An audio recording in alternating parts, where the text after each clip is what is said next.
नमस्कार मित्रों, मैं योगेंद्र भगौर आपके अपने YouTube चैनल पर आपका हार्दिक स्वागत करता हूं। मित्रों, आज मैं आपको जयशंकर प्रसाद द्वारा रचित पुरस्कार कहानी के बारे में बतलाऊंगा। जी हां दोस्तों, पुरस्कार कहानी को RPSC फर्स्ट ग्रेड हिंदी के सिलेबस में जोड़ा गया है।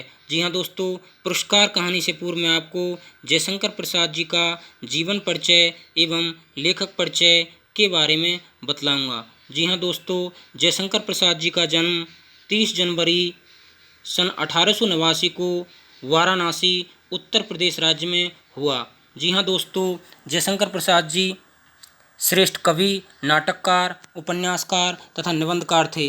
वे हिंदी के छायावादी युग के 4 स्तंभों में से एक थे।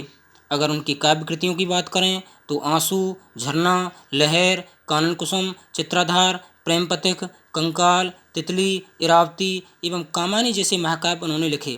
जी हाँ दोस्तों, आज हम उनकी पुरस्कार कहानी के बारे में पढ़ेंगे। दोस्तों, पुरस्कार कहानी में देश प्रेम एवं व्यक्तिगत प्रेम के मध्य सामंजस्य स्थापित किया गया है। तो चलिए शुरू करते हैं आज पुरस्कार कहानी।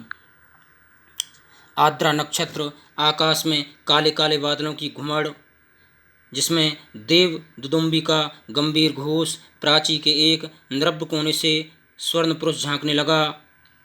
देखने महाराज की सवारी, शैलमाला के अंचल में समतल उर्वरा भूमि से सौंधी बास उठ रही थी। नगर तोरण से जयघोष हुआ। भीड़ में गजराज का चामरधारी सुंड उन्नत दिखाई पड़ा।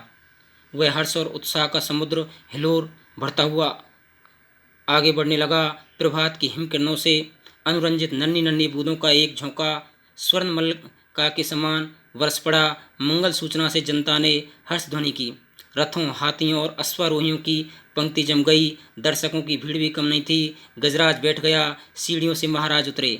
सौभाग्यवती और कुमारी सुंदरियों के 2 दल आम्र पल्लवों से सुशोभित मंगल कलश और फूल, कुमकुम तथा खीलों से भरे थाल लिए मधुर गान करते हुए आगे बढ़े। महाराज के मुख पर मधुर मुस्कान थी।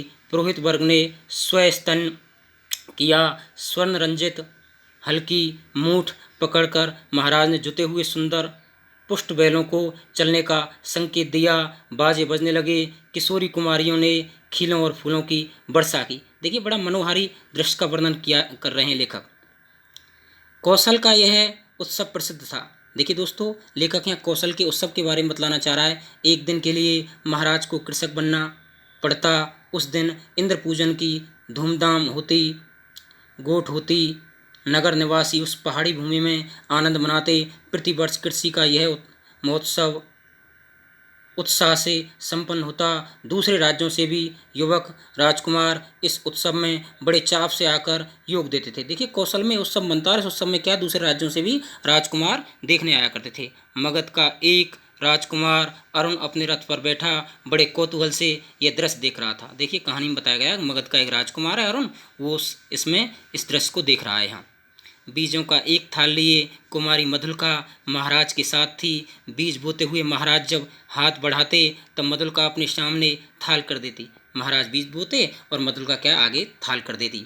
यह खेत मधुलिका का था जो इस साल महाराज की खेती के लिए चुना गया। देखिए, कौशल की एक परंपरा थी कि वहाँ पर क्या है कि प्रतिवर्ष किसी न किसी किसान का खेत चुना जाता था, इसलिए बीज देने का सम्मान मधुलिका को ही मिला। वह कुमारी थी, सुंदरी थी। केशव वसन उसके शरीर पर इधर उधर लहराता हुआ स्वयं सुशोभित हो रहा। देखिए, राजकुमारी के शारीरिक सौंदर्य का वर्णन किया गया है। वह कभी उसे संभालती और कभी अपने रखे अलकों को। कृषक बालिका के शुभ्र भाल पर श्रम कणों की भी कमी न थी। वे सब बोरानियों के गुथे जा रहे थे। सम्मान और लज्जा उसके अधरों पर मंद मुस्कुराहट के साथ सिहर उठते, किंतु महाराज को बीज देने में उसने शिथिलता नहीं की। लेकिन महाराज को बारी बारी से क्या है, वो बीज दी जा रही थी। सब लोग महाराज का हल चलाना देख रहे थे विस्मय से, कौतूहल से, और अरुण देख रहा था कृषक कुमारी मधुलिका को। और देखिए, अरुण जो राजकुमार था वो कृषक कुमारी मधुलिका को देख रहा था। आहा, कितना भोला सौंदर्य, कितना सरल चितवन। देखिए, कितना सरल चितवन था। उत्सव का प्रधान कृत्य समाप्त हो गया। अब उत्सव का जो प्रधान कृत्य था वो समाप्त हो गया। महाराज ने मधुलिका के खेत को पुरस्कार दिया। थाल में कुछ स्वर्ण मुद्राएं वह राज की अनुग्रह था। मधुलिका ने थाली सिर से लगाई, किंतु साथ ही उसमें स्वर्ण मुद्राओं को महाराज पे न्योछावर करके बिखेर दिया। देखिए मधुलिका ने क्या किया कि हालांकि थाली सर पे लगाई, लेकिन बाद में उन मुद्रिकाओं को महाराज पर ही बिखेर दिया। मधुलिका की उस समय की ऊर्जस्वत मूर्ति लोग आश्चर्य से देखने लगे। महाराज की भ्रकुटी भी जरा चढ़ी थी कि मधुलिका ने सविनय कहा। महाराज भी थोड़े नाराज हो गए, लेकिन मधुलिका ने सविनय क्या कहा, देव यह मेरे पितृ और पितामहों की भूमि है। मधुलिका कहने लगी, हे देव, हे महाराज, ये मेरे पितृ और पितामहों की भूमि है, इसे बेचना अपराध है, इसलिए मूल्य स्वीकार करना मेरी सामर्थ्य से बाहर है। देवी देखिए राजा साहब, इसको मैं क्या बेच नहीं सकती, ये मेरे पिता और पितामहों की भूमि है। महाराज के बोलने से पहले ही वृद्ध मंत्री ने तीखे स्वर से कहा, अबोध, क्या बक रही है, राज के अनुग्रह का तिरस्कार, तेरी भूमि से चौगुना मूल्य है, फिर कौशल का तो यह सुनिश्चित राष्ट्रीय नियम है। तू आज से राजकीय रक्षण पाने की अधिकारिणी हुई, इस धन से अपने को सुखी बना। और जो उसका राजा का मंत्री था वो कहने लगा कि इस धन से अपने आप को सुखी बना और इस धन को स्वीकार कर। राजकीय रक्षण की अधिकारिणी तो सारी प्रजा है मंत्रीवार, महाराज को भूमि समर्पण करने में तो मेरा कोई विरोध न था और न है, किंतु मिल स्वीकार करना असंभव है। उसने कह दिया कि महाराज को भूमि मैंने सौंप दी, लेकिन मिल स्वीकार करना मेरे लिए असंभव है। मधुलिका उत्तेजित होटी। महाराज के संकेत करने पर मंत्री ने कहा, देव, वाराणसी युद्ध के अन्यतम वीर सिंहमित्र की यह एक कन्या है। देखिए यहाँ से क्वेश्चन पूछा जा सकता है कि मधुलिका कौन थी। मधुलिका वाराणसी युद्ध के अन्यतम वीर थे एक सिंहमित्र, और उनकी कन्या थी। महाराज चौंक उठे, सिंहमित्र की कन्या, जिसने मगध के सामने कौशल की लाज रखी। महाराज अचानक क्या चौंक उठे, क्या इस सिंहमित्र की कन्या है जिसने क्या हुआ, जिसने कौशल की लाज रखी थी? उसी वीर की मधुलिका कन्या है। हाँ देव, सैन्य मंत्री ने कहा। इस उत्सव के परंपरागत नियम क्या हैं मंत्रीवार? महाराज ने पूछा तो ये बताइए कि उत्सव जो हो रहा है इस उत्सव के परंपरागत आखिर नियम क्या हैं? देव, नियम तो बहुत साधारण हैं। किसी भी अच्छी भूमि को इस उत्सव के लिए चुनकर नियमानुसार पुरस्कार स्वरूप उसका मूल्य दे दिया जाता है, वह भी अत्यंत अनुग्रहपूर्वक, अर्थात भू संपत्ति का चौगुना मूल्य से मिलता है। देखिए किसी भी किसान की भूमि को ले लिया जाता है और उससे चौगुना मूल्य उसको दे दिया जाता है। उस खेती को वही व्यक्ति वर्ष भर देखता है, वह राजा का खेत कहलाता है। हालांकि खेती को व्यक्ति ही देखता है, लेकिन वो खेत जो है उस साल के लिए राजा का कहलाता है। महाराज को विचार विमर्श से विश्राम की अत्यंत आवश्यकता थी। महाराज चुप रहे। जयघोष के साथ सभा विसर्जित हुई। सब अपने अपने शिविरों में चले गए, किंतु मधुलिका को उस सब में फिर किसी ने नहीं देखा। वह अपने खेत की सीमा पर विशाल मधुक वृक्ष के चिकने हरे पत्तों की छाया में अनमनी चुपचाप बैठी रही। और मधुलिका तो क्या है, कहीं नहीं गई। सब लोग अपने अपने शिविरों में चले गए और वो अपने खेत के पास ही बैठी रही। रात्रि का उत्सव अब विश्राम ले रहा था। रात्रि का उत्सव था और रात्रि का उत्सव क्या विश्राम ले रहा था।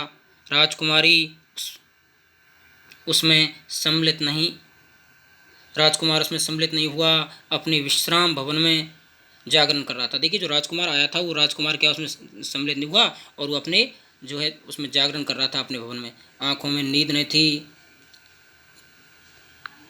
प्राची में जैसी गुलाली खिल रही थी वह रंग उसकी आंखों में था। सामने देखा तो मुंडेर पर कपूती एक पैर पर खड़ी पंख फैलाए अंगड़ाई ले रही है। देखिए राजकुमार देखता है कि सामने एक कपूती है जो पंख फैलाए अंगड़ाई ले रही है। अरुण उठ खड़ा हुआ। द्वार पर सुसज्जित अश्व था। वह देखते देखते नगर तोरण पर जा पहुंचा। अरुण के आस पर बैठकर और देखते देखते नगर तोरण की तरफ जा पहुंचा। रक्षकगण ऊँग रहे थे। अश्व के पैरों के शब्दों से चौंक उठे। हालांकि रक्षकगण क्या उस समय ऊँग रहे थे कि रात्रि का समय था, लेकिन उसको देखते ही चौंक उठे। युवक कुमार तीर सा निकल गया। सिंधु देश का तरंग प्रभात के पवन से पुलकित हो रहा था। घूमता घूमता अरुण उसी मधुक वृक्ष के नीचे जा पहुंचा। और घूमता घूमता अरुण जो था ना, वो उसी मधुक वृक्ष के नीचे जहाँ पर मधुलिका विश्राम कर रही थी, वह मधुलिका अपने हाथ पर सिर धरे हुए खिन्न निद्रा में सुख ले रही थी। हालांकि खिन्न निद्रा, वो नाराज थी बेचारी, लेकिन क्या सुख से नींद ले रही थी। अरुण ने देखा एक छिन्न मधवी लता वृक्ष की शाखा से च्युत होकर पड़ी है। सुमन मुकुलित भ्रगर निष्पंद थे। अरुण ने अपने अश्व को मौन रहने का संकेत दिया उस सुषमा को देखने के लिए, परंतु कोकिल बोल उठा। जैसे उसने अरुण से प्रश्न किया कि छी, कुमारी के सोए हुए सौंदर्य पर दृष्टिपात करने वाले दृष्ट तुम कौन हो? ऐसा लग रहा था कि कोकिल उस समय बोल गई और कोकिल कहना चाह रही है कि तुम राजकुमारी को देखने वाले दृष्ट पुरुष, आखिर तुम कौन हो? मधुलिका की आंखें खुली। उसने देखा एक अपरिचित युवक। वह संकोच से उठ बैठी। भद्रे, तुम ही ने कल के उत्सव की संचाल कर रही हो। और वो अचानक राजकुमारी से कहने लगा कि हे बद्री, तुम ही कल के उत्सव की संचालका थी ना? उत्सव? हाँ, उत्सव ही तो था कल। उस सम्मान? क्यों, आपको कल का स्वप्न सता रहा है भद्र? क्या मुझे इस अवस्था में संतुष्ट न रहने देंगे? वो कहना चाह रहा है, क्या भद्रे मुझे इस अवस्था में आप संतुष्ट न रहने देंगे? मेरा हृदय तुम्हारी उस छवि का भक्त बन गया है देवी। और राजकुमार अरुण उस मधुलिका से कहना चाह रहा है, देवी आपकी छवि का मेरा जो हृदय ना वो भक्त बन गया है। मेरे उस अभिनय का, मेरी विडम्बना का, आहा मनुष्य कितना निर्दय है, अपरिचित, क्षमा करो और जाओ अपने मार्ग पर। मधुलिका कहना चाह रही है, आहा मनुष्य जो है ना कितना निर्दय होता है, और उससे कहना चाह रहा है कि आप अपने मार्ग, कहना चाह रही हैं कि आप अपने मार्ग पर जाइए। सरलता की देवी, मैं मगध का राजकुमार तुम्हारे अनुग्रह का प्रार्थी हूँ। मेरे हृदय की भावना अवगुंठन में रहना नहीं जानती, उसे अपनी राजकुमार, मैं कृषक बालिका हूँ, आप नंदन बिहारी, और मैं पृथ्वी पर परिश्रम करके जीवन जीने वाली। वो कहना चाह रही है, मैं पृथ्वी पर परिश्रम करने वाली हूँ और आप भाई राजकुमार हो। आज मेरी स्नेह की भूमि पर से मेरा अधिकार छीन लिया गया है, मैं दुख से विकल हूँ, मेरा उपहास न करो। वो कहना चाह रही है, आज क्या है, मेरी ज़मीन मुझसे छीन ली गई है, इस समय आप मेरा उपहास न करो और आप यहाँ से चले जाइए। मैं कौशल नरेश से तुम्हारी भूमि तुम्हें दिलवा दूंगा। नहीं, वह कौशल का राष्ट्रीय नियम है, मैं उसे बदलना नहीं चाहती, चाहे मुझे कितना ही दुख हो। तब तुम्हारा रहस्य क्या है? यह रहस्य मानव हृदय का है, मेरा नहीं राजकुमार। नियमों से यदि मानव हृदय बाध्य होगा तो आज मगध के राजकुमार का हृदय किसी राजकुमार की ओर न खिंचकर एक कृषक बालिका का अपमान करने नहीं आता। मधुलिका कहना चाह रही है कि आज जो जिस तरह से आप अपमान करने आए हो, आप ऐसा नहीं करते। मधुलिका उठ खड़ी हुई, चोट खाकर राजकुमार लौट पड़ा। किशोर किरणों में उसका रत्न किरीट चमक रहा था। किशोर किरणों में उसका जो रत्न किरीट था, जो रत्न मुकुट था, वो चमक रहा था। अश्ववेग से चला जा रहा था। मधुलिका निष्ठुर प्रहार करके क्या स्वयं आहत नहीं हुई? मधुलिका ने हालांकि निष्ठुर उस पर प्रहार किया, लेकिन उससे स्वयं आहत नहीं हुई। उसके हृदय में टीस सी होने लगी, हालांकि उसके हृदय में टीस सी होने लगी कि मैंने दूसरा जो राजकुमार आया था उसको इस तरह से फटकार के वापस लौटा दिया। वह सजल नेत्रों से उड़ती हुई धूल देखने लगी। मधुलिका ने राजा का प्रतिपादन अनुग्रह नहीं लिया। वह दूसरे खेतों में काम करती और चौथे पैर रूखी सूखी खाकर पड़ी रहती थी। चौथे पैर अर्थात अंतिम समय, सायकाल के समय में रूखा सूखा जो भी मिलता उसको खा करके पड़ी रहती। मधुक वृक्ष के नीचे छोटी सी पर्णकुटी थी, सूखे डंठलों से उसकी दीवार बनी थी। मधुलिका का वही आश्रय था, वहीं उसने सूखे डंठलों से एक पर्णकुटी बना रखी थी और वही उसका आश्रय था। कठोर परिश्रम से जो रूखा अन्न मिलता वही उसकी सांसों को बढ़ाने के लिए पर्याप्त था। कठोर परिश्रम करके जो भी रूखा सूखा अन्न मिलता वही उसके लिए जीने के लिए पर्याप्त था। दुबली होने पर भी उसके अंग पर तपस्या की कांति थी। हालांकि वो दुबली थी बेचारी, लेकिन उसके बावजूद भी उसके अंगों पर क्या है, तपस्या की कांति थी, अर्थात चमक थी। आसपास के कृषक उसका आदर करते थे। वह एक आदर्श बालिका थी। दिन, सप्ताह, महीने और वर्ष बीतने लगे। इस प्रकार से दिन, सप्ताह और महीने बीतने लगे। शीतकाल की रजनी, मेघों से भरा आकाश जिसमें बिजली की दौड़ धूप, मधुलिका का छाजन टपक रहा था। ओढ़ने की कमी थी, ठिठुर कर एक कोने में बैठी थी। मधुलिका अपने अभाव को आज बढ़ाकर सोच रही थी। मधुलिका आज अपने अभाव को और बढ़ाकर सोच रही थी कि देखिए मेरे साथ कैसा क्या क्या घटित हो रहा है। जीवन के सामंजस्य बनाए रखने वाले उपकरण को अपनी सीमा निर्धारित रखते हैं, परंतु उसकी आवश्यकता और कल्पना भावना के साथ बढ़ती घटती रहती है। आज बहुत दिनों पर उसे बीती हुई बात स्मरण हुई। 2 नहीं 3 वर्ष हुए होंगे इसी मधुक के नीचे प्रभात में तरुण राजकुमार ने क्या कहा था। मधुलिका अचानक अपने पूर्व की बातों को याद करती है और कहना चाह रही, 2 नहीं लगभग 3 वर्ष हुए होंगे और इसी वृक्ष के नीचे एक तरुण राजकुमार ने जो है ना मुझसे क्या कहा था। वह अपने हृदय से पूछने लगी। उन चाटुकारी के शब्दों को सुनने के लिए उत्सुक सी वह पूछने लगी, क्या था? दुख दग्ध हृदय उन स्वप्न सी बातों को स्मरण कर सकता था और स्मरणीय होता तो भी कष्टों की इस काली निशा में वह कहने का साहस करता, हाय रे विडम्बना। और तो भी वो कहती कि हाय देखी विडम्बना। आज मधुलिका उस बीते हुए क्षण को लौटा देने के लिए विकल थी। दरिद्र की ठोकरों ने उसे व्यथित और अधीर कर दिया। मगध की प्रासाद माला के वैभव का काल्पनिक चित्र उन सूखे डंठलों के रंध्रों से नभ में बिजली के आलोक में नाचता हुआ दिखाई देने लगा। खिलवाड़ी शिशु जैसे श्रावण की संध्या में जुगनू पकड़ने के लिए हाथ लपकाता है, जिस प्रकार से खिलवाड़ी जो शिशु होता है ना, वो जुगनू पकड़ने के लिए हाथ ललचाता है। अर्थात जुगनू ऐसा होता है जो रुकता नहीं है, उड़ता जाता है। बालक को ऐसा लगता है मैं जुगनू को पकड़ लूँगा। वैसे ही मधुलिका मन ही मन कर रही थी। जिस प्रकार से जुगनू कीट से बालक खेलता है ना, इसी प्रकार से मधुलिका अपने मनी मन में सोच रही थी। अभी वह निकल गया। वर्षा ने भीषण रूप धारण किया।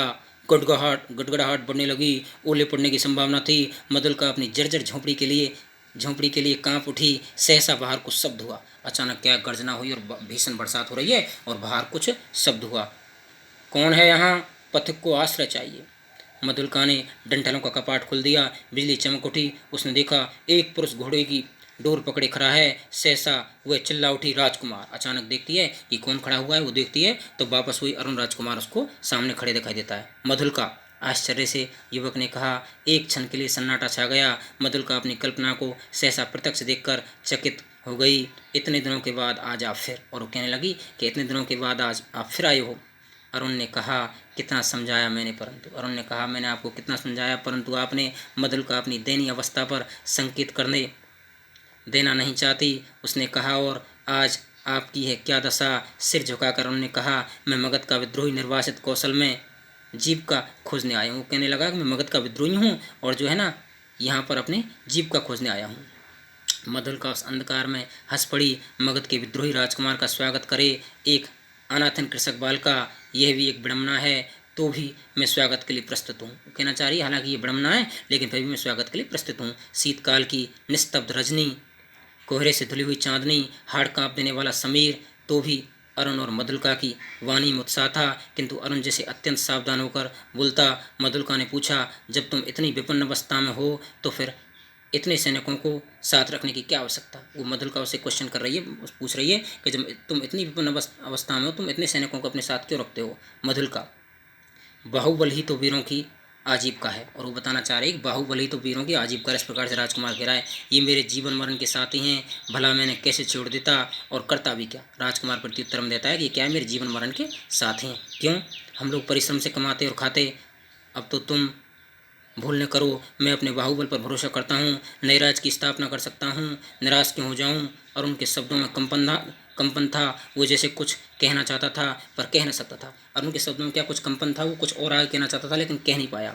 नवीन राज्य, ओहो, राज्य उत्साह तो कम नहीं, भला कैसे? कोई ढंग बताओ तो भी मैं कल्पना का आनंद ले लूँ। कल्पना का आनंद नहीं मधुलिका, मैं तुम्हें राजरानी के सम्मान से सिंहासन पर बैठाऊंगा। तुम अपने छिने हुए खेत की चिंता करके भयभीत न हो। राजकुमार अरुण कहना चाह रहा है कि मैं आपको जो है ना राजरानी बना करके सिंहासन पर वापस बैठाऊंगा। एक क्षण में सरल मधुलिका के मन में प्रसाद का अंधड़ बहने लगा। द्वंद्व मच गया। उसने सहसा कहा, आहा, मैं सचमुच आज तक तुम्हारी प्रतीक्षा करती थी राजकुमार। और वो कहना चाह रही, वास्तव में तो मैं सचमुच, पहले मैंने आपको लौटा दिया, लेकिन मैं किंतु आपकी प्रतीक्षा ही करती थी। अरुण डिठाई से उसके हाथों को दबाकर बोला, तो मेरा भ्रम था, तुम सचमुच मुझे प्यार करती हो। अरुण कहने लगा, तो वास्तव में ये मेरा भ्रम था कि तुम वास्तव में मुझसे प्रेम करती हो। युक्ति का वक्षस्थल फूल उठा। वह हाँ भी नहीं कर सकी और ना भी नहीं कर सकी। देखिए, बहुत बड़ी विडम्बना हो गई। मधुलिका इस समय प्रेम के लिए हाँ भी नहीं कर सकती और ना भी नहीं कह पाई। अरुण ने उसकी अवस्था का अनुभव कर लिया। कुशल मनुष्य के समान उसने अफसर को हाथ से न जाने दिया। तुरंत बोल उठा, तुम्हारी इच्छा हो तो प्राणों की पन लगाकर मैं तुम्हें इस कौशल सिंहासन पर बैठा दूं। मधुलिका, अरुण के खड़क का आतंक देखोगी। मधुलिका एक बार कांप उठी। वह कहना चाहती थी नहीं, किंतु उसके मुंह से निकला क्या? वो कहना नहीं चाहती, लेकिन उसके मुंह से क्या निकला? सत्य मधुलिका, कौशल नरेश तभी से तुम्हारे लिए चिंतित हैं, यह मैं जानता हूँ। तुम्हारी साधन सी प्रार्थना वह अस्वीकार न करेंगे, और मुझे विदित है कि कौशल के सेनापति अधिकांश सैनिकों के साथ पहाड़ी दस्युओं का दमन करने के लिए बहुत दूर चले गए हैं। मधुलिका की आंखों के आगे बिजलियाँ हंसने लगीं। दारुण भावना से उसका मस्तिष्क विकृत हो उठा। अरुण ने कहा, तुम भूलती हो ना? अरुण ने कहा, तुम इस बात को भूलती हो ना? जो कहोगे वह करूँगी, मंत्रमुग्ध सी मधुलिका ने कहा। यानी आप जैसा बताओगे ऐसा मैं करूँगी। स्वर्ण मंच पर कौशल नरेश अर्ध निद्रित अवस्था में आंखें मुकुलित की हैं। अब क्या है कि वो कौशल नरेश के पास पहुंच जाती है। एक चामर धारणी युवती पीछे खड़ी अपनी कलाई पड़ी कुशलता से घुमा रही है। चामर धारणी यानी राजा महाराजाओं की जिस तरह से जो जिससे हवा की जाती है, उससे क्या है, वो एक युवती राजा की हवा कर रही है। चामर के शुभ्र आंदोलन उस प्रकोष्ठ में धीरे धीरे संचालित हो रहे हैं, और तांबुल वाहिनी प्रतिमा के स्थान पर दूर खड़ी है। और तांबुल वाहिनी जो है ना, प्रतिमा के स्थान दूर खड़ी है। प्रतिहारी ने आकर कहा, जय हो देव, एक स्त्री कुछ प्रार्थना करने आई है। प्रतिहारी अर्थात द्वारपाल ने कहा, महाराज आपकी जय हो, एक स्त्री आपसे कुछ प्रार्थना करने आई है। आंखें खुलते हुए महाराज ने कहा, स्त्री प्रार्थना करने आई है, आने दो। प्रतिहारी के साथ मधुलिका आई, उसने प्रणाम किया। महाराज ने स्थिर दृष्टि से उसकी ओर देखा और कहा, तुम्हें कहीं देखा है? 3 वर्ष हुए देव, मेरी भूमि खेती के लिए ली गई थी। और उसने मधुलिका ने अपना परिचय दिया कि महाराज 3 वर्ष हो गए, आपने मेरी भूमि को जो है ना खेती के लिए लिया था। ओहो, तो तुम इतने दिन तक कष्ट बिताए, आज उसका मूल्य मांगने आई हो, क्यों? अच्छा अच्छा, तुम्हें मिलेगा। प्रतिहारी ऐसे कहता है महाराज कि चलो आपको मिलेगा उसके बदले में धन। नहीं महाराज, मुझे मूल्य नहीं चाहिए। मूर्ख, फिर क्या? राजा कहने लगा, मूर्ख, धन नहीं चाहिए तो क्या चाहिए? उतनी ही भूमि दुर्ग के दक्षिणी नाले के समीप जंगली भूमि, वहीं अपनी खेती करूँगी। मुझे एक सहायक मिल गया है, वो मनुष्यों से मेरी सहायता करेगा। भूमि को समतल भी बनाना होगा। और वो प्रत्युत्तर में मांगती है, महाराज नहीं, आपका दक्षिण एरिया है, उसके पास मुझे भूमि चाहिए, दुर्ग के दक्षिण वाले स्थान पर। महाराज ने कहा, कृषक बाल के, वह बड़ी उबड़ खाबड़ भूमि है, तिस पर वह दुर्ग के समीप एक सैनिक महत्व रखती है, तो फिर निराश लौट जाऊं। तो फिर मधुलिका कहने लगी कि आप नहीं देते तो मैं निराश लौट जाऊं। सिंहमित्र की कन्या, मैं क्या करूं? तुम्हारी ये प्रार्थना। सिंहमित्र की कन्या, मैं करूं क्या? आप ये प्रार्थना कर रही हो? देव जैसी आज्ञा हो। और वो कहने लगी, देव जैसी आज्ञा, जाओ तुम श्रमजीवियों को उसमें लगाओ, मैं अमात्य को आज्ञा पात्र देकर आदेश करता हूँ। और राजा कहता है, तुम श्रमजीवियों अर्थात तुम मेहनत करने वाले लोगों को ले जाओ, उस जमीन को सही करवाओ, और मैं अभी आदेश निकलवाता हूँ आपकी ज़मीन के। जय हो देव कहकर प्रणाम करती हुई मधुलिका राजमंदिर से बाहर आई। दुर्ग के दक्षिण भयावने नाले के तट पर घना जंगल है। आज मनुष्यों के पद संचार से शून्यता भंग हो रही थी, और उनके छिपे हुए स्वतंत्रता के इधर उधर घूमते झाड़ियों को काट कर पथ बन रहा था। नगर दूर था, फिर उधर यूं ही कोई नहीं आता। फिर अब तो महाराज की आज्ञा से वहाँ मधुलिका का अच्छा सा खेत बन रहा था। तब इधर की किसको चिंता? फिर अब कारण क्या? महाराज के आधार पर, आज्ञा पर वहाँ खेत बना था। एक घने कुंज में अरुण और मधुलिका एक दूसरे को हर्षित नेत्रों से देख रहे थे। एक घने कुंज में एक पास में बगीचा था, और उसमें मधुलिका और अरुण अपने आप को हर्षित नेत्रों से देख रहे थे। संध्या हो चली। निबिड़ वन में उन नवागत मनुष्यों को देखकर पक्षीगण अपने नीड़ को लौटते हुए अधिक कोलाहल कर रहे थे। वहाँ पर क्या, पास में वन भी था, और वन में पक्षी भी लौटते हुए अपने आप को वो भी कोलाहल कर रहे थे, और पक्षियों के कलरव की आवाज़ भी आ रही थी। प्रसन्नता से अरुण की आंखें चमक उठी। सूर्य की अंतिम किरण झुरमुट में घुसकर मधुलिका के कपोलों से खेलने लगी। अरुण ने कहा, चार पैर और विश्वास करो, प्रभात में इस जीर्ण कलेवर कौशल राष्ट्र की राजधानी श्रावस्ती में तुम्हारा अभिषेक होगा, और मगध से निर्वासित मैं एक स्वतंत्र राष्ट्र का अधिपति बनूंगा। मधुलिका भयानक, अरुण तुम्हारा साहस देख मैं चिंतित हो रही हूँ। केवल 100 सैनिकों से तुम ऐसा कर लोगे। राज के तीसरे पहर मेरी विजय यात्रा होगी। और कहना लगा जाए, रात का जो तीसरा पहर है उस समय क्या है, मेरी विजय यात्रा होगी, अर्थात मैं जीत जाऊँगा। तो तुमको उस विजय पर विश्वास है? वो मधुलिका से कहना चाह रहा है, तुमको उस विजय पर विश्वास है या नहीं? अवश्य।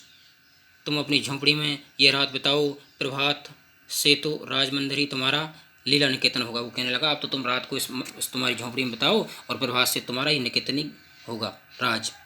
मधुलिका प्रसन्न थी, किंतु अरुण के लिए उसकी कल्याण कामना सशंक थी। वह कभी कभी उद्विग्न सी होकर बालकों के समान प्रश्न कर बैठती। अरुण उसका समाधान कर देता। सहसा कोई संकेत पाकर उसने कहा, अच्छा, अंधकार अधिक हो गया है, अभी तुम्हें दूर जाना है, और मुझे भी प्राणपण से इस अभियान के प्रारंभिक कार्यों को अर्धरात्रि तक पूरा कर लेना चाहिए। तब रात्रि भर के लिए विदा मधुलिका। और रात्रि में मधुलिका और अरुण दोनों अपने आप से अपने अपने कार्यों के हिसाब से अलग अलग हो जाते हैं। मधुलिका उठ खड़ी हुई, कटीली झाड़ियों से उजलती हुई क्रम से बढ़ने वाले अंधकार में वह झोंपड़ी की ओर चली। पथ अंधकार में था, और मधुलिका का हृदय भी निबिड़तम से घिरा हुआ था। पथ अंधकार में था, और मधुलिका का हृदय था, वो भी एक तरह से अंधकार से घिरा हुआ था। उसका मन सहसा विचलित हो उठा। मधुरता नष्ट हो गई। जितनी सुख कल्पना थी, जैसे वो अंधकार में विलीन हो गई हो, वह भयभीत थी। पहला भय उसे अरुण के लिए उत्पन्न हुआ था, यदि वह सफल नहीं हुआ। फिर सहसा सोचने लगी कि वह क्यों सफल हो, श्रावस्ती दुर्ग एक विदेशी के अधिकार में क्यों चला जाए। मगध का चिरशत्रु, ओहो, उसकी विजय। कौशल नरेश ने क्या कहा था, सिंहमित्र की कन्या, सिंहमित्र कौशल का एक रक्षक वीर, उसी की कन्या आज क्या करने जा रही है।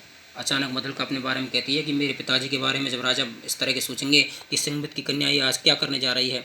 नहीं नहीं मधुलिका, मधुलिका, जैसे उसके पिता उस अंधकार में पुकार रहे थे, वह पागल सी वह वह पगली की तरह चिल्ला उठी और रास्ता भूल गई। रात एक पहर बीत चली पर मधुलिका अपनी झोंपड़ी तक नहीं पहुंची। वह उदेड़ वन में विक्षिप्त सी चली जा रही थी। उसकी आंखों के सामने कवि सिंहमित्र और कवि अरुण की मूर्ति अंधकार में चित्रित होती जाती। उसे सामने आलोक दिखाई पड़ा। वह बीच पथ में खड़ी हो गई।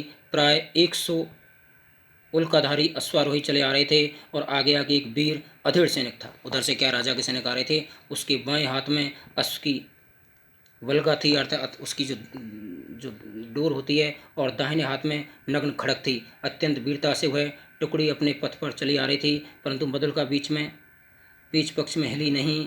प्रमुख सैनिक पास आ गए पर मधुलिका अब भी नहीं हटी। सैनिक ने अश्व रोककर कहा, कौन? कोई उत्तर नहीं मिला। तब एक दूसरे अश्वारोही ने कहकर कहा, कौन है तू? स्त्री। कौशल के सेनापति को उत्तर शीघ्र दो।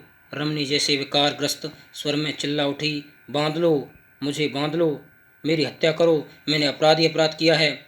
सेनापति हंस पड़े, बोलो पगली, पगली नहीं, यही वही होती तो इतनी विचार वेदना क्यों होती? सेनापति, मुझे बांध लो, राजा के पास ले चलो।